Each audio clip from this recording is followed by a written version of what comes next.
আল্লাহর হাবিব সাল্লাল্লাহু আলাইহি ওয়া আলিহি ওয়াসাল্লাম একবার একটা যুদ্ধ থেকে ফেরার পথে মরুভূমির মাঝখানে সেনাবাহিনীকে থামিয়ে বিশ্রামের ঘোষণা দিলেন যে তোমরা একটু বিশ্রাম নাও। তো উনি একটা গাছের নিচে বিশ্রামের জন্য গেলেন এবং সেখানে গাছের ডালে ওনার তলোয়ারটা ঝুলিয়ে রাখলেন, ঝুলিয়ে বিশ্রাম নিতে লাগলেন, ঘুমিয়ে পড়লেন। হঠাৎ এক বেদুইন এসে রাসূল সাল্লাল্লাহু আলাইহি ওয়াসাল্লামের এই কোষবদ্ধ তলোয়ারটা কোষমুক্ত করে এরকম হাতে নিল। রাসূল সাল্লাল্লাহু আলাইহি ওয়াসাল্লাম ঘুম থেকে জেগে উঠল।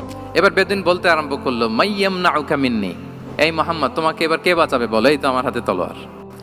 সাথে সাথেই আল্লাহর হাবিব সাল্লাল্লাহু আলাইহি ওয়া আলিহি ওয়াসাল্লাম উনি উত্তরে বললেন আল্লাহ।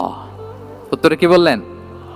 কোনো চিন্তা ভাবনা নাই যে ওরে আঘাত করা যায় কিনা পাল্টা, বা কোনোভাবে ওর কনফিডেন্স ডাউন করা যায় কিনা, এদিক সেদিক কারো সাপোর্ট চাওয়া যায় কিনা, কোনো দিকে না তাকিয়ে কি বললেন?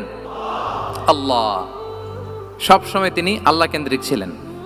এটাকে বলে গড সেন্ট্রিক মাইন্ডসেট। যে কোনো পরিস্থিতিতে তিনি আল্লাহ যে আমার সাথে আছেন এটা কল্পনা করতেন।